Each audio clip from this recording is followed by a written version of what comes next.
we are just outside the castles of Babolat, where King Berkey and his little jester Badger like to stroll around, looking at board games that were planted in the years gone by and seeing which of these are still standing in the Woods of Evergreen.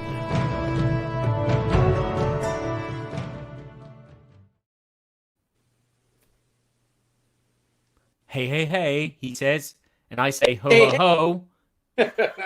We're live. It's the Berkey and the Badger. And we are in our Woods of Evergreen, where we look for the games of yesteryear that Yes. still hold the test of time. Mosquitoes. Yeah, Yes, they're yes. nightmare, aren't they? Oh, They're everywhere. yeah. And then winter's coming as well. That sounds like a TV show.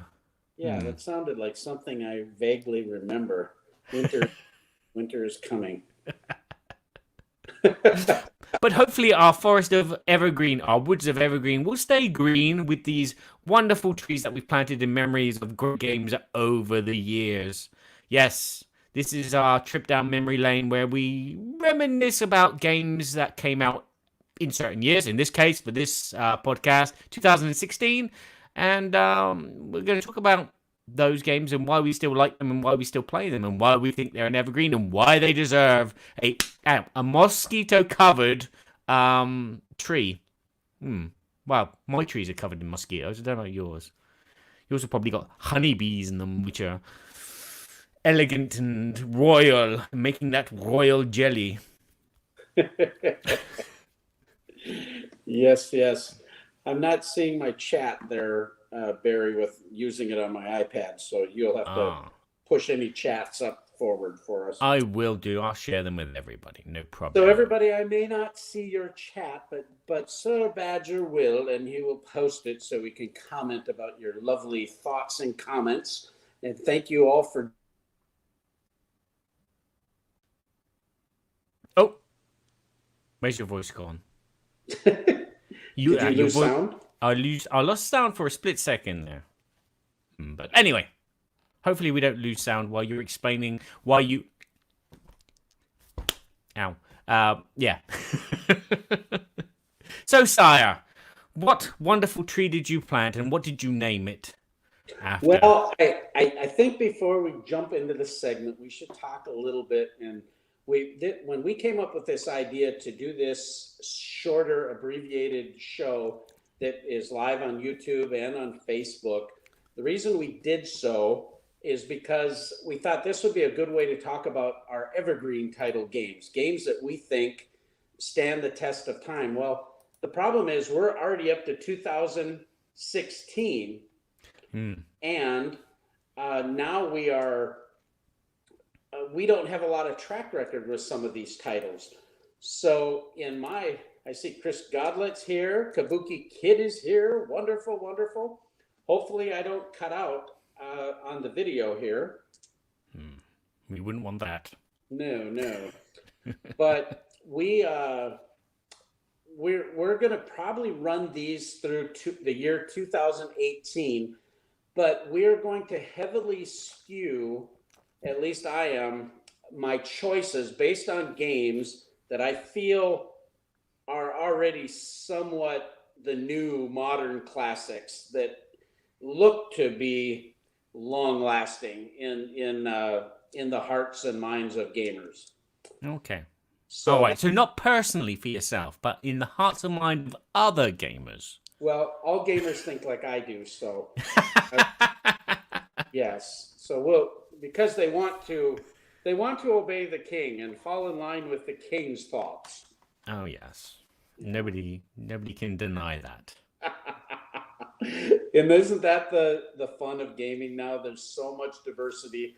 There's so many different options for us to have fondness over, and we all get that choice to decide what we like and what we don't, right? Yeah. Codenames? Azul? Were they 2016? I didn't see them in the list for that, but Wingspan was definitely not 2016. Don't know what Kabuki Kid's doing. She's going off on one. oh, is she on the Board Game Geek Guild where we find out this incredible information. She probably is. episode, you did a great job explaining all that, Badger. Oh, right. Okay. Thank you. Yeah. Asai. That's what I'm here for. I'm here to clean the hoofs of horses and clean the royal throne. Yes, as the well Royal as Throne and the Royal Hoofmeister. yeah, as well as show people how to search on Board Game Geek a particular year in the advanced selection 2016 Right-click in the search button. 2016 like this. And for you audio listeners, you will have to just there you go. 2016 list is immediately there. Woohoo! Okay, I have my first Evergreen, Woods of Evergreen title. Yes. And I am actually going to skip over some very notable ones that I could easily talk about. So when we get back here in many months from now, I may talk about them then. But the game is from Renegade Game Studios. And this had a dungeon crawl type of feel. And it was so innovative and so exciting that I had to list it on my list. And that is Clank. The deck building adventure. Yay. The deck building adventure. Cool. And it's kind of interesting, this deck building, because it happens fairly quickly. There's a little bit of a typical deck building general pile that you're able to pull from. But then there are additional very impressive deck cards that can be added to your hand, but culling of those cards is a little bit difficult. One thing that was so exciting to me, you're running through this dungeon and you're going through layers, but you need to pick up keys to go through certain caverns. You have to pick up, there are different routes that you can go, so you can pick up these artifacts and pick up different items that are going to give you points. And these, some of them are hidden, some of them are known. There's a market strategy. Matt Hovenars, I hope I said that right, forgive me, but Matt says he's never played that. Well, this game, in my opinion, is just amazing. The tension, the excitement. You have these clank. Whenever you're going through the dungeon, if you start making noise, the dragon's going to wake up and he's going to cause problems. The further you get through the dungeon, all of a sudden it becomes a race to get out of the dungeon with your loot. Otherwise, you're going to die. And people are dying on the way out. And then it becomes a race. And the dragon gets the potential of you going out, that push your luck aspect of when to get out of the dungeon and when to go grab that last treat and then hope that you get past it. Look at, there's some miniatures painted in there. That would be amazing. Yeah. I want that. Whoever did that, I want that. Very badly. You can just take miniatures out of all your other games that you've had painted and insert them. I want those. Those were awesome. So anyway, I love Clank. There has not been a time that we have played Clank that we haven't all just went, oh, that was so awesome. That was so fun. And all that kind of stuff. It was just great. They have some new expansions to it, of course. They've got the new space version that's down the road. But I feel like this game is going to be in a lot of people's collection for a lot of time. It may be that something comes along that's much better, and then maybe it doesn't stand the test of time. But right now, that kind of fit my criteria. I just think it's a great game, easy to teach, and you can play the thing in an hour, hour and a half easy. And it just fits that really nice little scale. Yeah, I played it. I liked it. It's not an evergreen for me because I don't own it, and I don't think I will own it. I played both the space adventure one where you're crawling through the spaceship and opening doors and teleporting to try and get all the treasure, and then get back out before the alien wakes up. And I've played this fantasy one as well, and I found them really good and really enjoyable.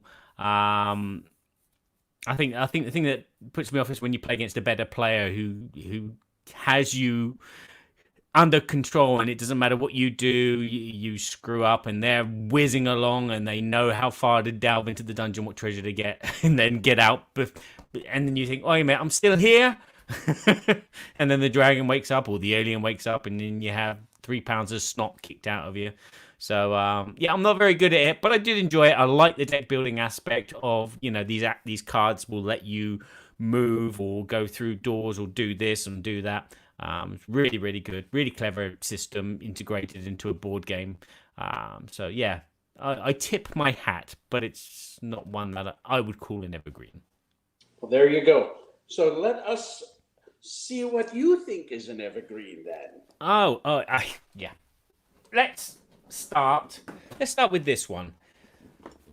Oh. This is just a game where you're flicking penguins around on a 3D. There go my glasses. On a 3D board. This is ice cool. And this is an evergreen because it is a family game. This is such an easy game to set up, teach someone, and start playing and have fun. It's a dexterity game where one player each round will be the penguin that is it, or got the flu, or whatever kind of kiddies game you used to play, like tag or whatever you call it in your country. And it's pretty much that. You've got to tag the other players, while the other players have got to run through doorways to collect fish. And if they collect the fish, they win the game and they get points for it. Whereas, as I said, one player will take turns being it and trying to tag all the other penguins. This is dexterity. And the box is the board. You open up the box. Oh, let's do it now. Might as well. And the box contains boxes, which you take out and you put next to each other and you clip together with these little pegs.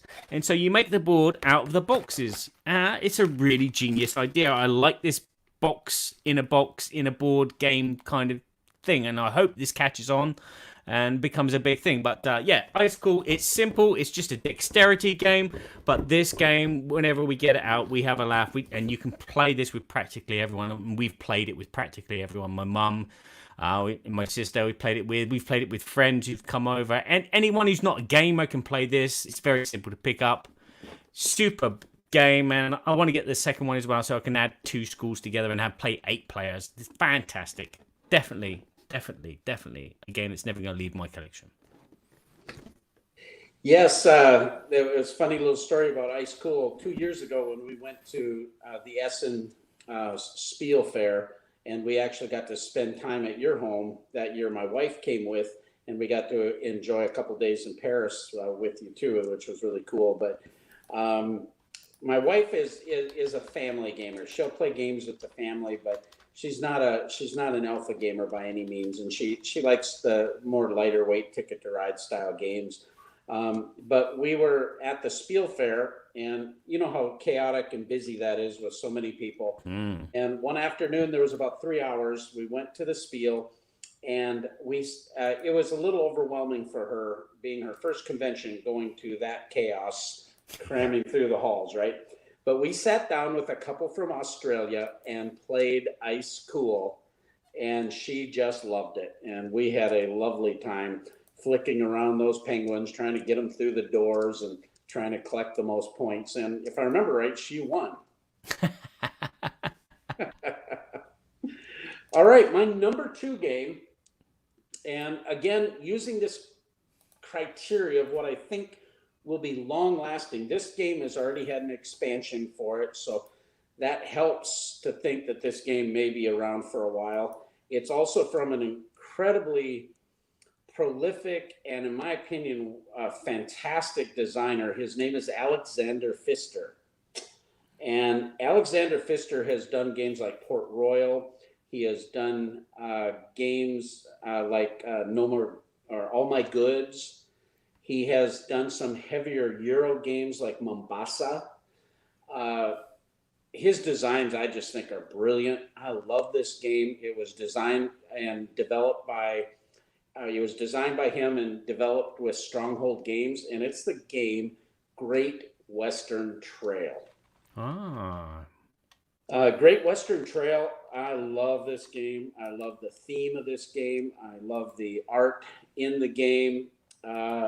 Some people have commented about the art. I think it's great. It feels Old West to me. We're wrangling cattle. There's a little bit of a deck builder set collection type of thing. You're going to different spaces. You are getting on a railroad. You are collecting resources. You are getting either engineers or these other people to help you. But there's a take that-ish movement where you're competing a bit against everybody else that is trying to get to those spots first to get the best spot. And I don't know, I just love the game.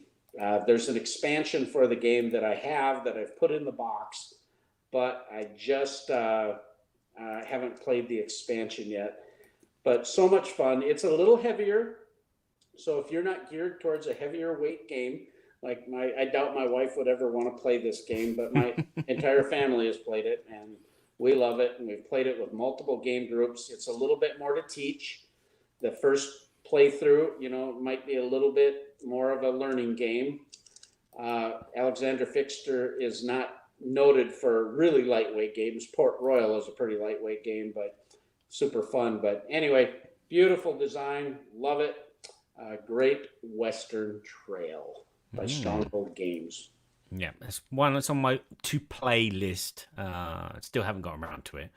But yeah, very tempted by that one. I love getting those sets of cows. Yeah.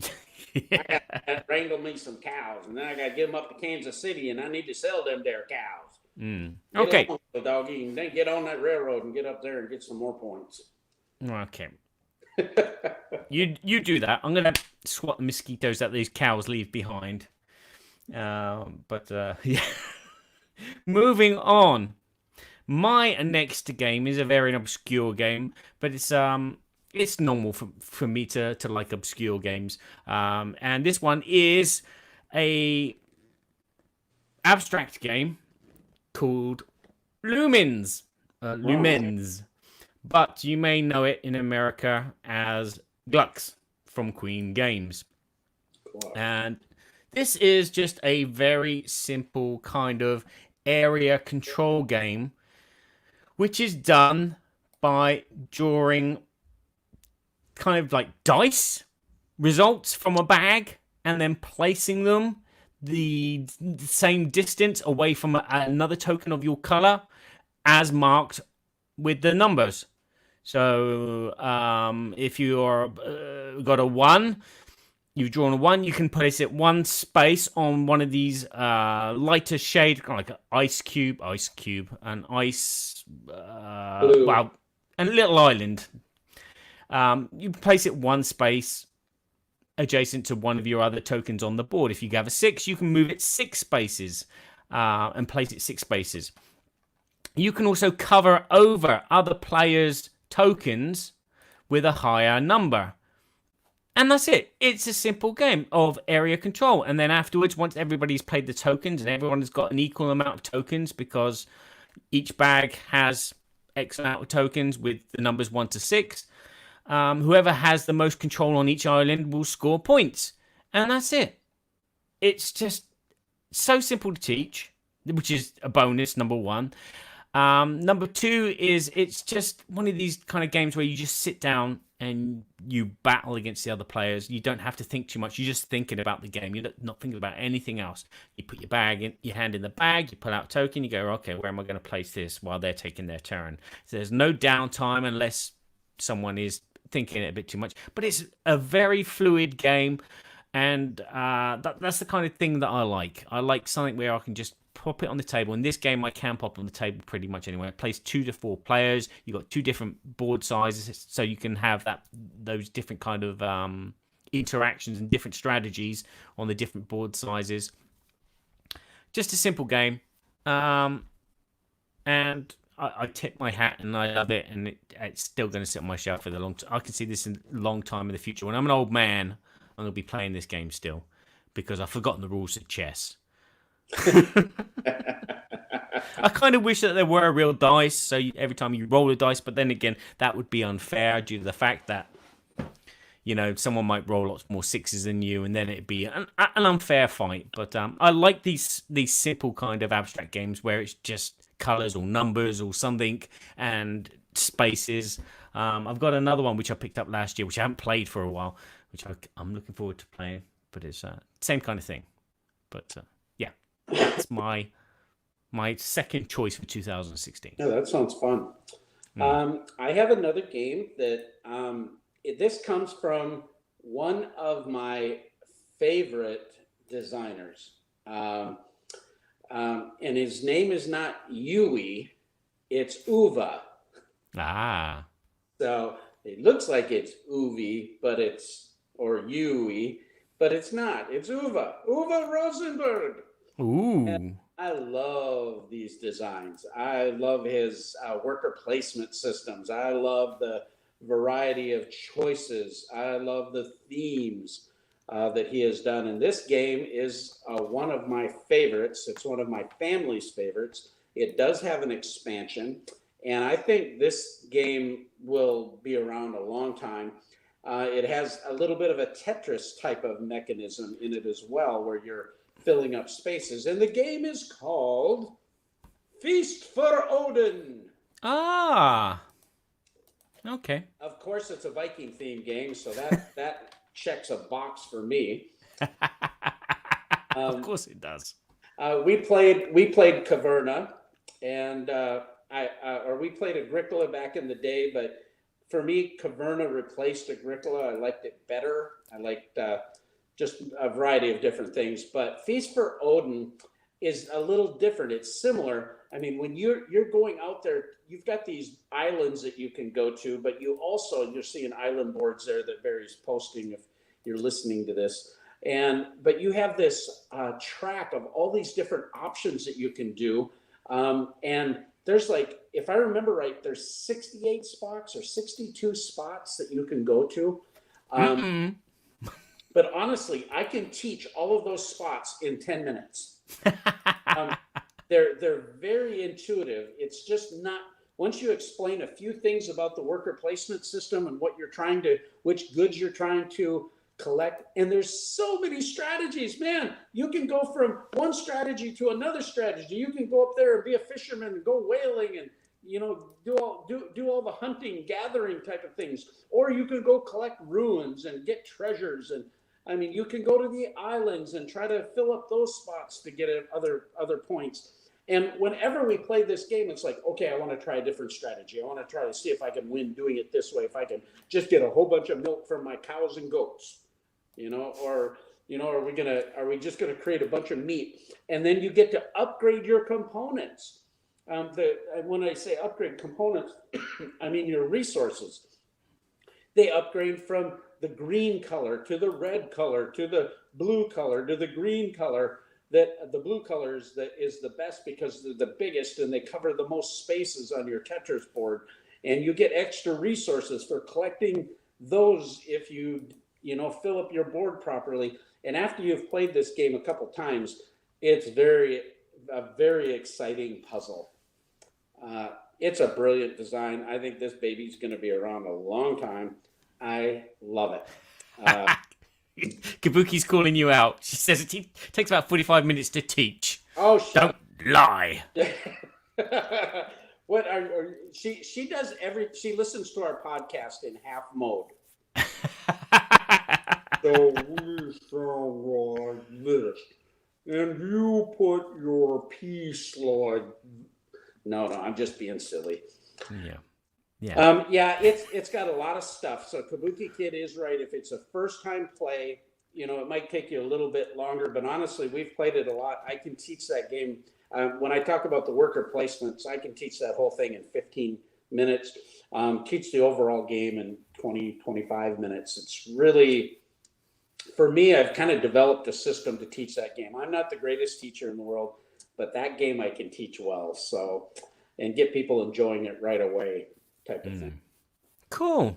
I was a bit scared there as well because when you said Uwe and you said Tetris, I thought we had chosen the same game.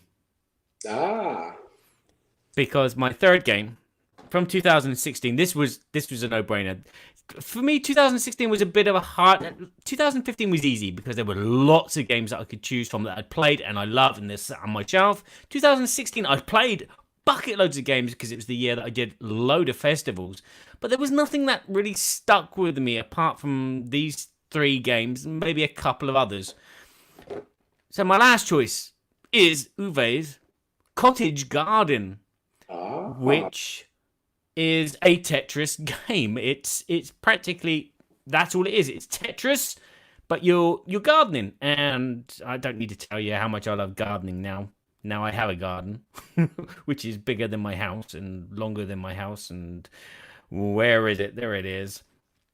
Yeah, but this game is just a pleasure to play. You'll have a general board in the middle of the table where lots of flowers are growing, flower beds, and each player will have their own patch of garden, which will have pots on it, flower pots and covers. And what you're trying to do is you're trying to fill these plots of land up with these flower beds, and you'll be drawing one from a row as this dice moves around this board, and then adding them to your board. And it's just Tetris. It's a very very puzzly kind of Tetris game because you have two scoreboards. Well, you have two scores basically. You're scoring for your flower pots and your covers, which cover the flowers. And at the end of the game, there's this really nasty moment where what happens on the last round is you will start losing points if you still have garden and you still haven't filled the space. And so you have to decide which of the score tracks you'll have to remove your scores from. It's elegant. It's very beautiful. You saw the wheelbarrow. And it's just a nice puzzly game with Tetris in mind, but gardening really. The only bad thing about it is that it's got cats, and I don't like cats in the garden. I caught one in the garden the other day. It caught a mouse, and luckily I just come in at the right time, and the mouse lived. Let's just say that. my daughter Gabby just got a cat, and Yeah. I've been thinking this is the perfect time to have a cat because we got mice problems. Kabuki Kid says, I wonder if Uwe loves growing things in real life. He loves it as a theme. Yeah, that's a good point. He's probably He was a farmer. I think he come from a farmer's family. Okay. If I remember. It seems like there's been a decent amount of gardening themed games lately. Yeah, that's a good point. Yeah, well, there's always been gardening games all the way back from Agricola to Point salad. yeah. But it's a thing which people can relate to. I think it's like cooking. Cooking's coming into fashion, but people like cooking anyway. So yeah. Yeah, I haven't played Cottage Garden. Who produces that? Do you know? Here in France, it's Black Rock. Didn't Grey Fox do it? Or? In the States, it's got White Goblin, Stronghold. Oh, Stronghold did it. Stronghold Games did it. Yeah. So there you go. Yeah, that's a good list of games. There's some other very notable games that we didn't mention that are extremely highly rated that I think could absolutely qualify. But for me, I actually just went with while I do like those other two highly rated games very much, the games that I chose from this list are ones that I just really adore. But I also think, I could be wrong, but I think they might be around for a long time. Yeah. Cottage Garden, I believe, will probably be around for a long, long time. Lumens, I think, will probably be on Kickstarter in about 20 years' time. knowing Queen Games. It'll probably be one of those games that you have to get on eBay for a fortune. Yeah, and Ice Cool, I think, will be around for a very long time because I think they sell it like kind of like general stores practically everywhere because it's just that. If it gets that big box store appeal, it tends to help them stay around too.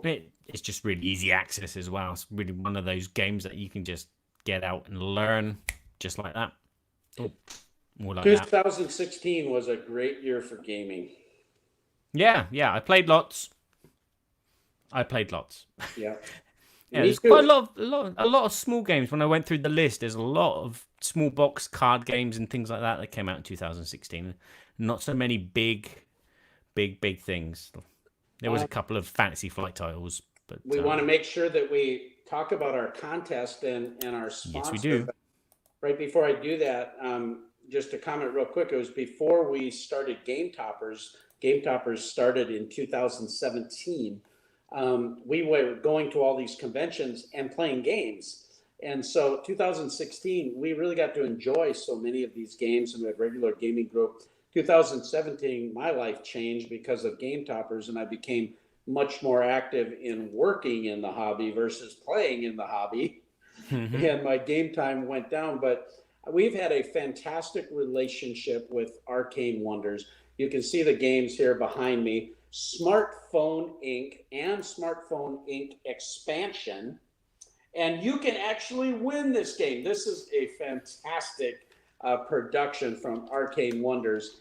And you can hashtag Smartphone Now at Arcane Wonders, at Berkey and Badger on Twitter or Facebook. And all you have to do is take a picture of you looking like the smartphone guy or the smartphone gal. All right?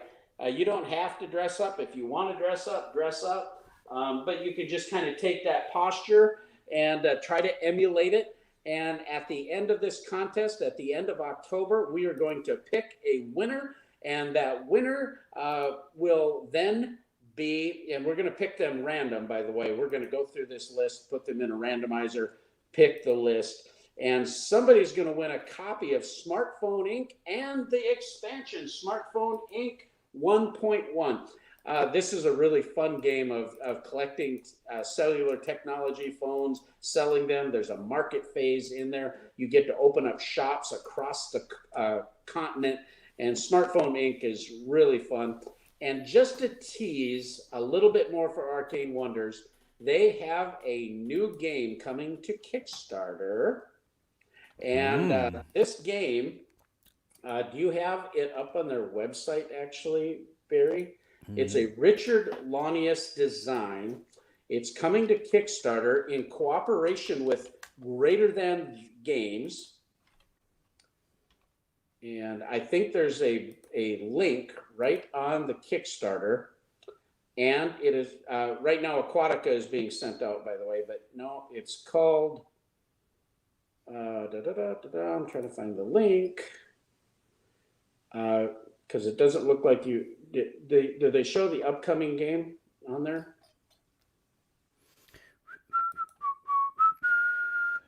It's the game based on Sentinels of the Multiverse with there it is right there. No, down. Right there. Freedom 5. I was going to say Fantastic 5, and I didn't want to say it wrong. Freedom 5. This is Sentinels of the Multiverse. But it's actually using Richard Launius's Defenders of the Realm system. Yes, except it's this comic book world that they got the rights with Greater Than Games to produce. Richard Launius has been streamlining the decks of the Defenders system so that this game has really been play tested. This is coming to Kickstarter soon. And this is getting a lot of pre-buzz. I'm really excited about this game. I think that's going to be pretty cool. So check out Arcane Wonders at arcanewonders.com. And then lastly, Game Toppers, we have delivered all of our United States pledges, all of our Canadian pledges. The European shipment is going out tomorrow morning, 7:30 a.m. And then the Australian order is going out next week. And so you can order a Game Topper, all of our mats, all of our accessories, and you will get that. Generally, we will ship that out in 2 to 3 business days. So you can get a Game Topper that will upgrade every game you play from here on out. And they're all available, and we have about 2 weeks left where all of the Kickstarter packages and stretch goals. Kabuki, please do a selfie. The world wants to see you. Please. I'm begging you. Does that help? Yeah, get someone else to take it, then it wouldn't be a selfie. Simple as that. She can do an impersonation thing. I love Kabuki Kid. She's been such a great supporter of the show and so well versed in this hobby and just a lot of fun. We just love her to death. What did Matt just say? Matt said, haha, how do you take a selfie of you like that anyways? A selfish of that. It's just like this. Okay, I'm standing there and I go like this. I go like this. And I can put on glasses. I got to look more hipster though, right, for that guy. I could grow my beard. Grow your beard to look like that. Anyway. Yeah. Or sellotape a chicken. Smartphone now. Hashtag smartphone now at Berkey and Badger. And we will find it. We will randomly pick those to win Smartphone Inc. And then you can go to GameToppersLLC.com to get the greatest gaming accessory ever produced by mankind. I'm mankind, but by you in your back garden. And my son, he's part of mankind. My wife helps. She's part of mankind. Yeah. Kabuki says the love is mutual. He's a sweetheart. So there you go. Kabuki mentioned some games as well. Go ahead.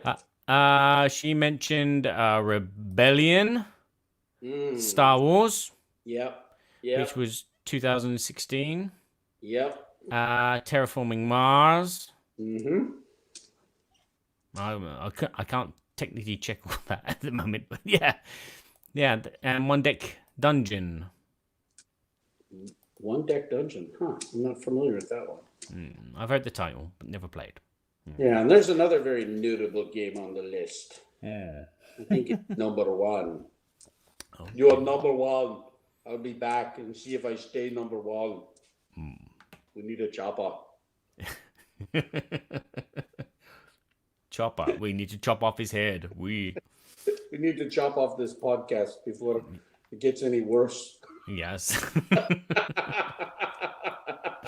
So there you go. You heard it there. We need to end the podcast now. We need a chopper. Do it now. So thank you very much for watching. Leave comments in the box below. What is evergreen games that you still like from 2016? Which ones you see you're not parting with? Maybe putting in that box when you get buried under the ground with you as well. So you'd be a box inside a box with games. Yes. And we can put up a poll on our Board Game Guild Geek, our Board Game Geek Guild. Like he said. Say it. Yeah, it's easy for me to say. So the Board Game Geek Guild 2248, and we'll have a poll of the favorite games of 2016, and we'll be able to talk about that on our next show in a couple weeks with the full-blown Berkey and Badger Board Game Babble Show. And that show, from what we think might happen, will be very relevant to this conversation. Very relevant. So just wait till you see what it's going to be.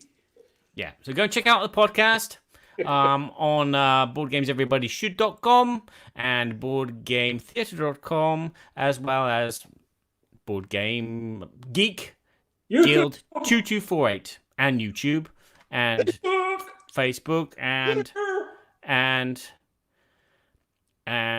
the other one. Yeah.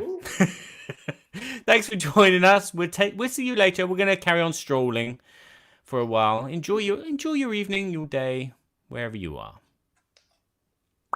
Yes. Mosquitoes. Thanks, everybody. We'll see you later.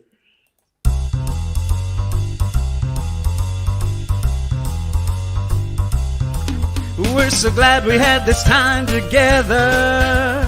Now it's time to go. It won't be long until we have another show. So keep us in mind, get online. Berkey and Badger will be back in no time.